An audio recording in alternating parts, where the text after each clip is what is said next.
Pemirsa, pemerintah Provinsi Sulawesi Selatan bantah tudingan Wali Kota Makassar yang menganggap pembangunan kereta api di Kota Makassar alami salah konsep akibat jalur rel kereta yang tidak melayang.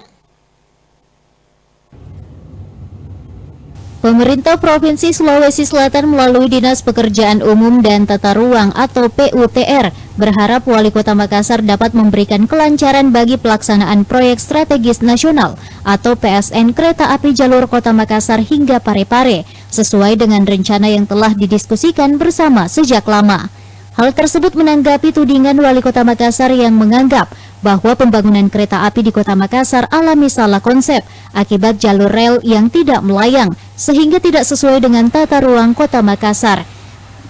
Kepala Bidang Tata Ruang Dinas PUTR Sulsel, Andi Yurnita menjelaskan, dari segi tata ruang untuk ketentuan yang diatur di tata ruang Kota Makassar, tidak ada masalah dalam proses pembangunan kereta api, baik dari segi konsep maupun pelaksanaan. Rel dapat berada di atas atau di bawah jalur jalan, maupun lintas layang ataupun elevated, karena tidak mengganggu atau terganggu dengan lintasan tidak sebidang. Untuk jalur rel lintas layang atau elevated, Yurnita memperkirakan jalur tersebut membutuhkan biaya yang besar hingga 8 kali lipat dari jalur lintasan yang lain. Elevated memungkinkan dilakukan jika pemerintah Kota Makassar memiliki investor yang dapat membiayainya.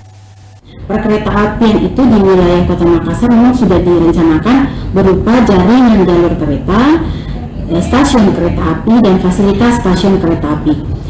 Proses pembangunannya dapat berada, ini di lampiran ya, dapat berada di atas rel, baik di bawah maupun di atas permukaan, serta lintas layang ataupun elevated. Jadi memungkinkan apakah di bawah jalur jalan yang ada ataupun di atas jalur jalan yang ada kalau dia bertemu dengan lintasan tidak sebidang, sehingga tidak akan mengganggu ataupun terganggu dengan keberadaan kereta. Jadi ini yang ketakutan kita semua apabila kita akan membangun suatu pembangunan, bagaimana dampaknya secara sosial, ekonomi ataupun lingkungan, itu memang perlu kita perhatikan.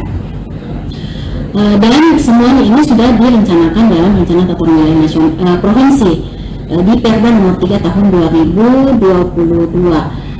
dan kami berharap bahwa ini dapat dilaksanakan dengan dana ataupun ketersediaan anggaran yang sudah disiapkan oleh pemerintah pusat. Ya, sebenarnya kalau dari perencanaan awal itu kalau di Kota Makassar memang bentuk. Menurutnya, apabila ada hambatan yang berpotensi muncul, dapat dibicarakan dan didiskusikan kembali secara bersama untuk mendapatkan solusi terbaik. Ia berharap proyek yang akan dilakukan pada September nanti dapat tetap dilaksanakan dengan dana ataupun ketersediaan anggaran yang sudah disiapkan oleh pemerintah pusat. Fitri Harunisa, Celebes TV.